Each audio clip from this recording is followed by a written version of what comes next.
अरे रे रे भीगी यात्रा में चाले तो राजंती हो जा प्यार। भीगी यात्रा में चाले तो राजंती हो जा प्यार।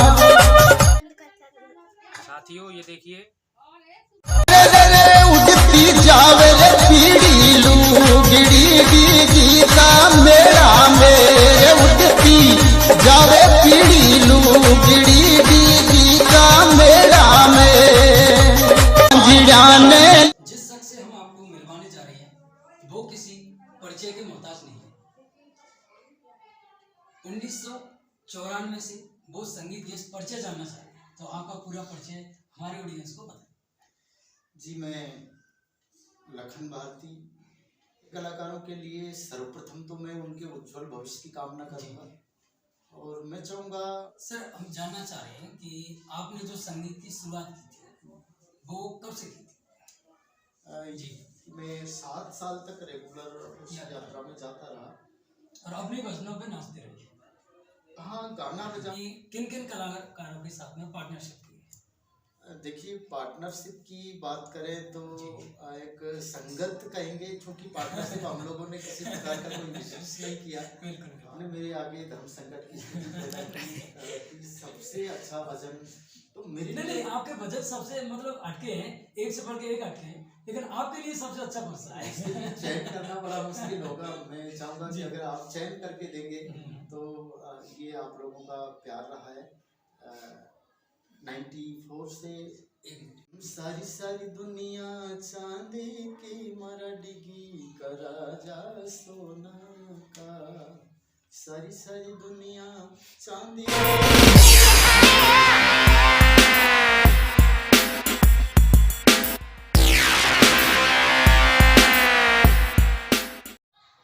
नमस्कार दोस्तों, आप देख रहे हैं न्यूज कमांडो 49 चैनल। मैं हूं आपके साथ शिवा। संगीत की दुनिया में हम प्रतिभा की खोज करते हुए आज आए हैं गंगापुर सिटी से महज 5 किलोमीटर दूर मोतीपुरा गांव। जिस शख्स से हम आपको मिलवाने जा रहे हैं वो किसी परिचय के मोहताज नहीं है। 1994 से वो संगीत की लाइन में जुड़े हुए हैं और अपने भजनों की प्रस्तुति देते आए हैं। उन्होंने इस संगीत में अपना नाम इस प्रकार रोशन किया है कि आप जहां भी जाओगे सिर्फ आपको उन्हीं के भजन सुनने को मिलेंगे। और आपको बता दें, यात्रा, भजन, संध्या प्रोग्राम हर जगह उनके गाने बड़े जोरों शोरों से बजते हैं और बच्चा बच्चा उनके भजनों का दीवाना है। तो आइए मिलते हैं। राम राम जी, हमारे चैनल पर आपका बहुत बहुत स्वागत है। राम राम सर। सर, पहले हम जानना चाह रहे हैं आपका, हमारी ऑडियंस परिचय जानना चाह रहे हैं तो आपका पूरा परिचय हमारे ऑडियंस को बताएं। जी, मैं लखन भारती राजस्थानी भजन, लोकगीत, क्षेत्रीय भाषाओं में राजस्थान की विभिन्न प्रकार की जो भाषाएं हैं, आड़ोती, मारवाड़ी, ढूंढाड़ी, शेखावाटी, ब्रज क्षेत्र, 7 संभागों की 7 भाषाएं मूल रूप से जिनको सबको मिला करके एक राजस्थानी भाषा एक कर दी जाती है। सर, आपका जो ये परिचय होगा, लेकिन लोग हमारे जानना चाह रहे हैं ऑडियंस कि आपका गांव कौन सा है और जिला कौन सा है वो सब। मेरा गांव मूलतः सवाई माधोपुर जिले की गंगापुर सिटी तहसील, गंगापुर से पश्चिम की ओर 5 किलोमीटर दूर अरनिया मोतीपुरा करके गांव है। छोटा सा गांव है और मैं एक किसान का बेटा हूँ जी। गांव में पला बड़ा, गांव के स्कूल में मैंने पढ़ाई की 8वीं तक। 8वीं के बाद फिर नज़दीक में गंगापुर। सर, अगर हम बात करें आपकी, जो आपने ये जो लाइन सुनी है संगीत की, तो संगीत में आप सर देखा होगा आपने कि काफ़ी कलाकार आ रहे हैं ना, तो नए कलाकारों के लिए पहले तो आप क्या कहोगे? नए कलाकारों के लिए सर्वप्रथम तो मैं उनके उज्जवल भविष्य की कामना करूंगा और मैं चाहूँगा वो लोग राजस्थानी संगीत को बहुत दूर तक लेकर जाए, जी लेकिन साथ ही साथ उन सभी नए आने वाले कलाकारों से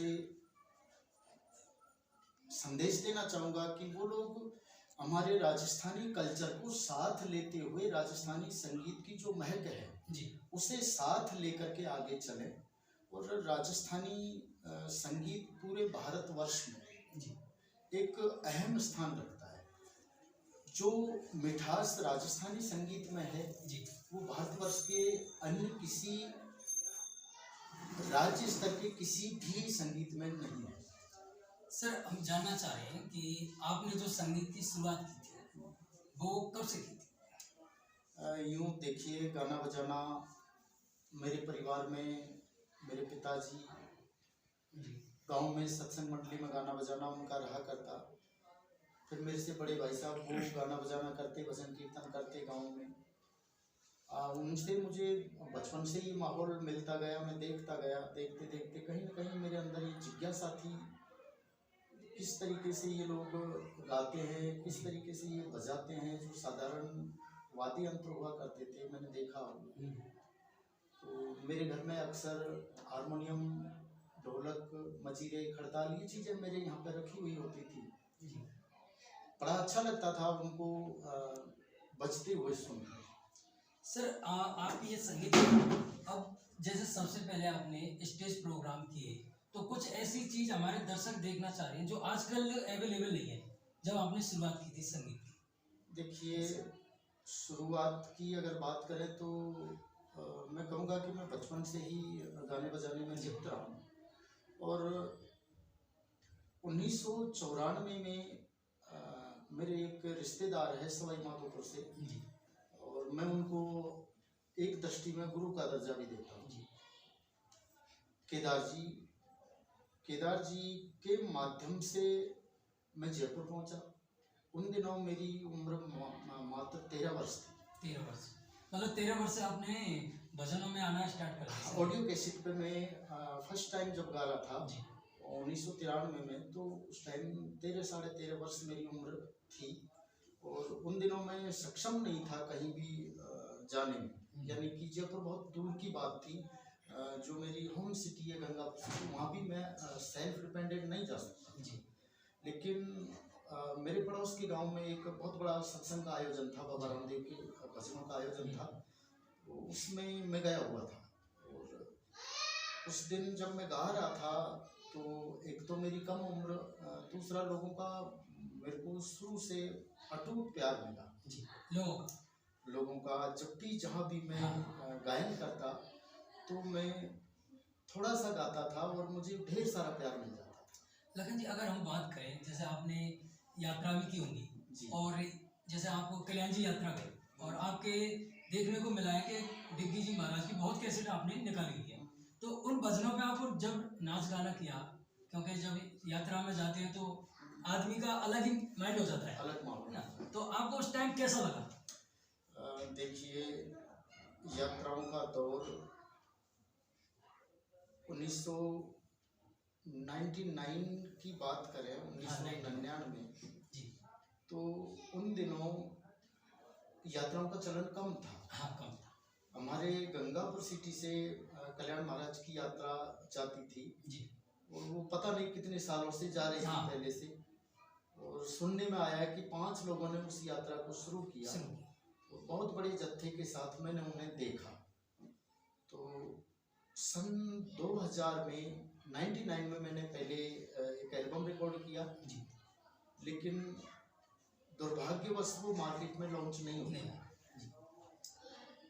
उसके तत्पश्चात 2000 सन में मैंने पुणे कल्याण महाराज का एक भजनों का एल्बम केसी पकड़िया जी की जो BMD music and magnetics limited company है, उनकी कंपनी के माध्यम से मैंने वो एल्बम निकाला। उसमें एक सॉन्ग था जिसने मुझे बहुत ऊंचाइयाँ दी, सारी सारी दुनिया चांदी की मराठी का राजा सोना। बिल्कुल बिल्कुल।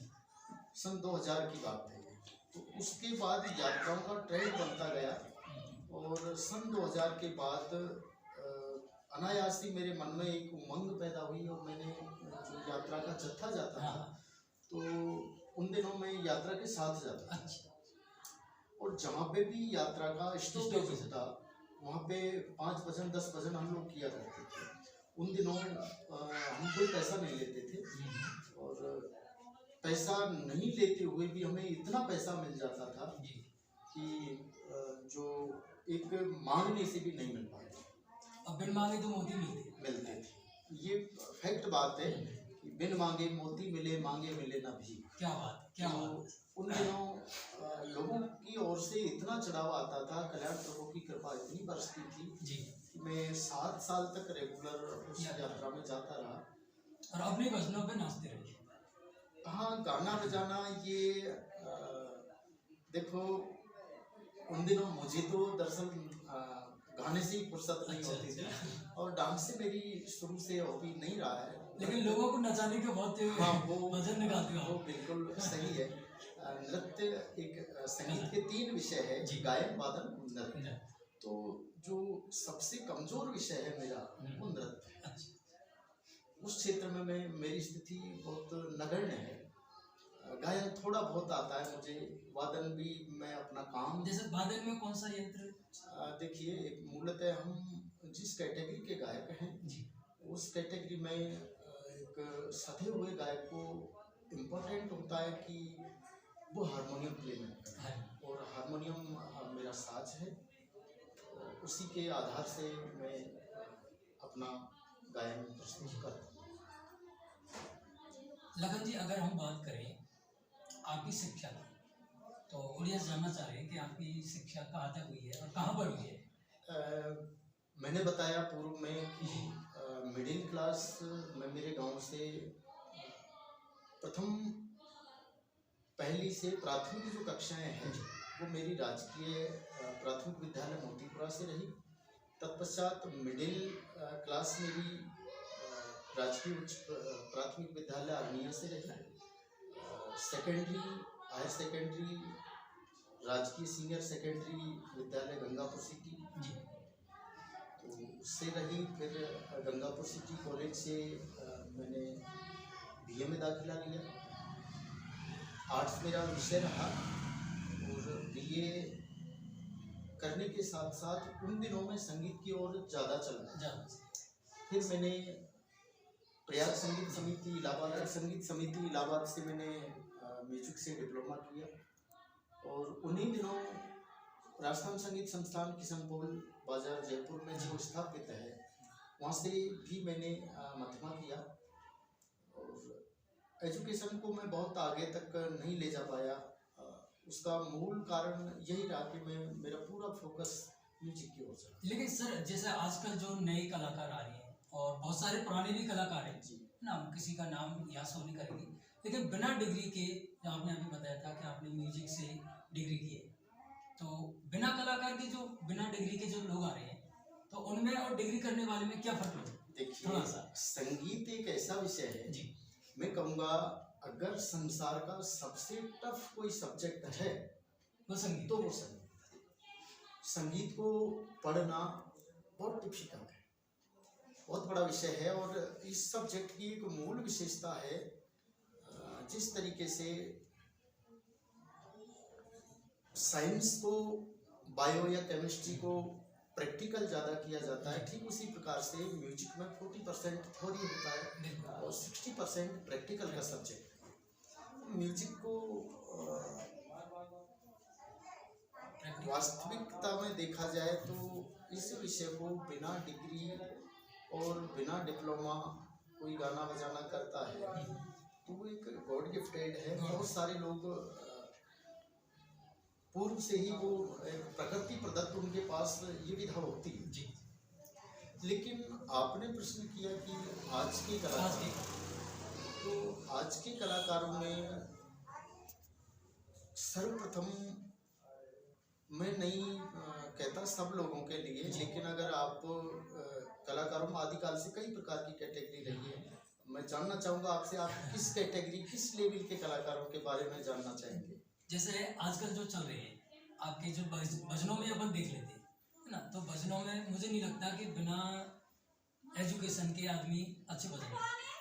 हाँ, इस ये बात पे बिल्कुल क्या? सही है। एक वास्तविक संगीत को गाने के लिए आदमी को जानकारी जरूर है, चाहिए होती है।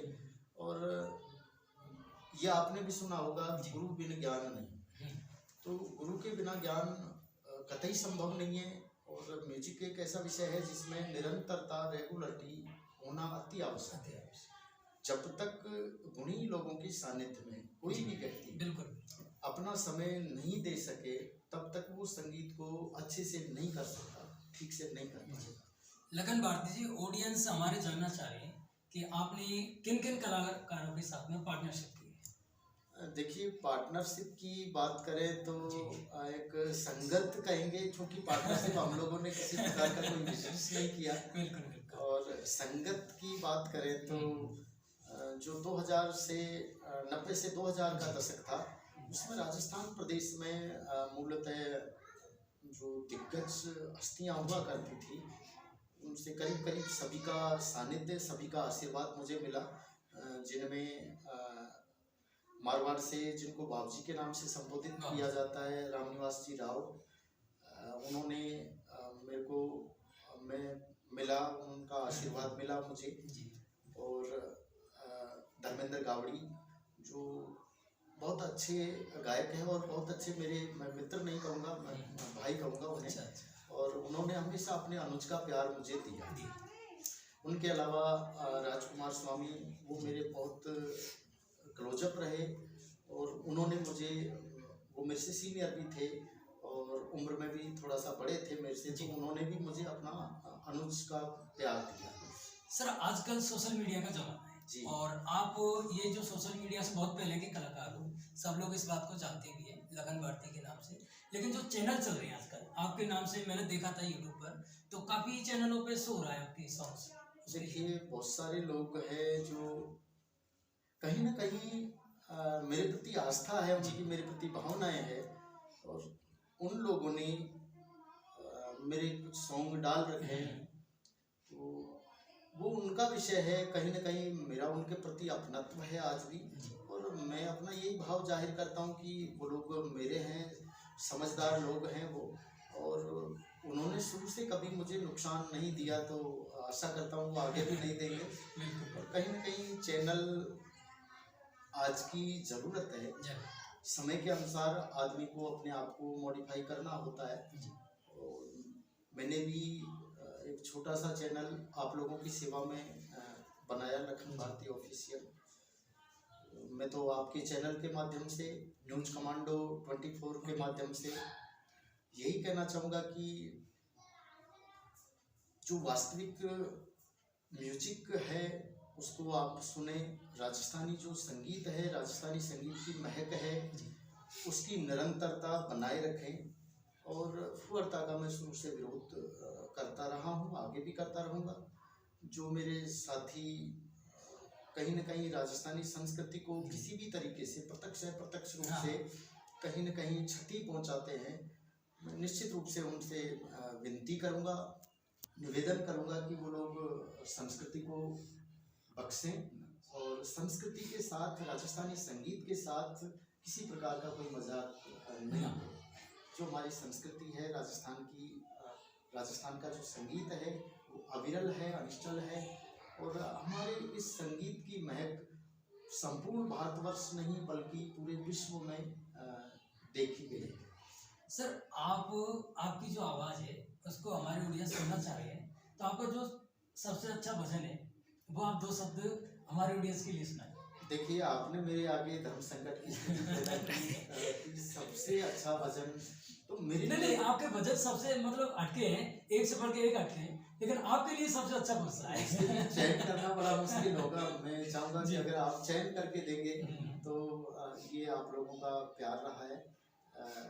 डिग्गी यात्रा वाला आप ऑडियंस सुनना चाह रहे हैं, क्योंकि ये भजन के जो बोल है ना, वो लगभग ये मानो आप हर बच्चे की, हर बड़े की जबान पे मिलेंगे आपको। देखिए जी, कल्याण प्रभु की एक विशेष कृपा मैं मानता हूँ मेरे पर रही। और मेरा इष्ट आराध्य आदिशक्ति अष्टभुजी माँ बीजासन माता इंद्रगढ़, वो मेरा इष्ट है। और उनके बहुत सारे भजन आदिकाल से तो मैं नहीं कह सकता, लेकिन 20 साल से जब से मैंने उनको गाने का आदेश हुआ मातेश्वरी का, बिल्कुल तब से हैं और मैं समझता हूँ वो निरंतर रहेंगे, चूँकि उनमें कहीं न कहीं माँ का निवास है। और आपने बताया तो मैं निश्चित रूप से जी बिल्कुल आपकी आशाओं के अनुरूप कल्याण प्रभु के यूँ तो देखिए सैकड़ों भजन मैंने लिखे, गाए और भरपूर प्यार लोगों का मुझे मिलता रहा। लेकिन जब आपने मैंने कहा नामांकित कीजिए तो आपने किया है, तो लेकिन सर नामांकित एक्चुअली क्या है कि ये जो गाना है ना, हर आप अपने जो लोकल क्षेत्र में जाओगे तो हर बच्चे की जबान पे ये गाना है। सारी सारी दुनिया चांदी की मरा डिगी करा जा सोना का, सारी सारी दुनिया चांदी की मरा डिगी करा जा सोना का, अरे राम मरा डिगी करा जा सोना का। दोस्तों आपके सामने हम लगन भारती जी का पार्ट 2 लेकर आ रही है। आपको वीडियो कैसी लगे हमें बताएं, और पार्ट 2 में आपको किस कौन कौन से सवाल है जो आप लगन भारती जी पूछना चाहते हैं हमें कमेंट करके बताते रहे, ताकि आपको वीडियो हम जल्दी से जल्दी प्रोवाइड कराएं। धन्यवाद।